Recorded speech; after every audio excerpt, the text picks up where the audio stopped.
नमस्कार, मैं डॉक्टर सुवर्चला जीवा फर्टिलिटी सेंटर्स में साइंटिफिक डायरेक्टर हूँ। आज हम समझने की कोशिश करेंगे कि औरतों में इनफर्टिलिटी के यानी कि बच्चे नहीं होने के कारण क्या हो सकते हैं। आइए देखते हैं। एक 40% औरतों में ओव्यूलेटरी प्रॉब्लम होता है, यानी कि अंडा रिलीज होने में प्रॉब्लम हो सकता है, या पीरियड्स बहुत जल्दी आ रहे होते हैं या पीरियड्स बहुत दूर दूर आ रहे होते हैं, यानी कि 2 महीने 3 महीने निकल जाते हैं। हमने तो देखा कि 6-6 महीने भी निकल जाते हैं यंग औरतों में कभी कभी पीरियड आने के लिए। अगर इस अंडे के रिलीज होने में प्रॉब्लम होता है तो प्रेगनेंसी में अवश्य प्रॉब्लम हो सकता है। इसीलिए इस प्रॉब्लम को ओव्यूलेटरी डिसऑर्डर बोलते हैं। और अगर 100 लोग आएंगे उसमें 40 लोगों में ये ओव्यूलेटरी प्रॉब्लम हो सकता है। अब इस 40% में 80%, तकरीबन 80% में पीसीओएस के प्रॉब्लम देखा जाता है, यानी कि पॉलीसिस्टिक ओवेरियन सिंड्रोम। ये एक ऐसा प्रॉब्लम है जिसमें बहुत सारे अंडे बढ़ रहे होते हैं बट एक भी रिलीज नहीं होता है। तो एक ऐसा लॉक जैम हो जाता है, मतलब कि एक भी अंडा रिलीज नहीं होता है। रिलीज नहीं होने के कारण पीरियड नहीं होता है और पीरियड्स के बीच में बहुत लंबा गैप हो जाता है, जिसके कारण कपल को यानी कि जोड़े को समझ में नहीं आता है कि वो कब ट्राई करें प्रेगनेंसी के लिए और कौन सा अच्छा टाइम है प्रेग्नेंट होने के लिए। तो ये प्रॉब्लम बहुत अक्सर देखा जाता है पीसीओएस, और इसे हम ओव्यूलेटरी डिसऑर्डर के नाम से जानते हैं, जो एक 40% औरतों में, महिलाओं में देखा जाता है। फिर हम आते हैं ट्यूबल फैक्टर पे। ट्यूबल फैक्टर एक ऐसा प्रॉब्लम है जो ट्यूब्स में देखा जाता है। अब आप ट्यूब्स के बारे में जानते हो कि अगर ट्यूब्स ओपन ना हो तो अंडा जब ओवरी से रिलीज होगा, जब यहाँ से छूटेगा, यहाँ पे अगर कहीं भी ब्लॉक है तो वो अंडा उसमें नहीं जा सकता है।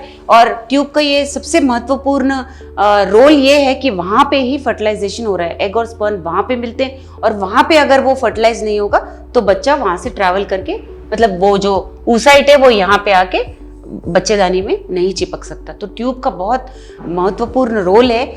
अगर ये नहीं होता है तो प्रेगनेंसी में प्रॉब्लम्स आ सकते हैं। तो ये ट्यूब में प्रॉब्लम्स क्या हो सकते हैं कि शायद बचपन से एक ट्यूब ना हो, बचपन से दोनों ट्यूब ना हो, एक ट्यूब में ब्लॉकेज आ गया हो जो एंडोमेट्रियोसिस की वजह से हो सकता है, या पहले किसी सर्जरी की वजह से हो सकता है, या उनको टीबी हुआ था, ट्यूबरक्लोसिस हुआ था ट्यूब में, उसकी वजह से हो सकता है। तो ये कई कारण है जिसकी वजह से ट्यूब में प्रॉब्लम हो सकता है। अब ट्यूब का जो वातावरण होता है, ये ऐसा ट्यूब अगर है, उसमें जो वातावरण है अंदर ऐसे उंगलियों के जैसे प्रोजेक्शंस होते हैं अंदर, जिससे वो अंडे को फ्लो करता है अंदर।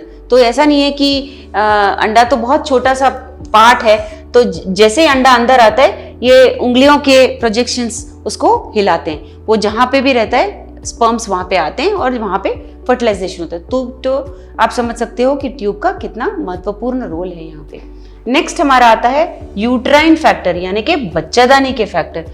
अगर 100 लोग आते हैं, 100 औरतें आती हैं ये प्रॉब्लम से, तो 5% लोगों में ये यूट्राइन फैक्टर देखा जाता है। तो यूट्राइन फैक्टर क्या हो सकते हैं? बचपन से ही अगर यूट्रस में कोई प्रॉब्लम है, जैसे कि इस आकार का अगर ना होते हुए अगर इसमें कुछ दीवार जैसा हो, या एक साइड है और दूसरे साइड नहीं है, या उसमें कुछ ये एंडोमेट्रियोसिस का प्रॉब्लम है, या उसमें फाइब्रॉइड्स है यानी कि गड्ढे हैं, तो ये प्रॉब्लम्स की वजह से भी यूट्रस प्रेग्नेंट नहीं होने देता है महिला को। ये सब कारणों की वजह से प्रेगनेंसी पीछे होता है। अगर आपको इनफर्टिलिटी के शिकार हैं आप, अगर आप कुछ जानना चाहते हैं तो हमें शुरुआत से इसका इन्वेस्टिगेशन यानी तहकीकात करना पड़ता है कि कहाँ प्रॉब्लम है। क्या ये ओव्यूलेटरी प्रॉब्लम है, ट्यूबल है, यूट्राइन है? लास्ट प्रॉब्लम ये है कि अनएक्सप्लेन्ड। सब कुछ ठीक होता है, उनके पीरियड्स ठीक से होते हैं, उनका ओव्यूलेशन यानी अंडा रिलीज अच्छा हो रहा है, यूट्रस में बच्चेदानी में कुछ प्रॉब्लम नहीं है, ट्यूब्स बहुत अच्छे होते हैं, मतलब ओपन होते हैं, कहीं प्रॉब्लम नहीं होता, उसे अनएक्सप्लेन्ड इनफर्टिलिटी कहा जाता है। अनएक्सप्लेन्ड में कारण क्या है ये नहीं बता सकते क्योंकि अभी तक साइंस वहाँ पहुँचा नहीं है। ये सब देखने के बाद भी अगर उसको प्रेगनेंसी मिलना मुश्किल हो रहा है, प्रेग्नेंट होना मुश्किल हो रहा है, तो उसे अनएक्सप्लेन्ड इनफर्टिलिटी कहा जाता है।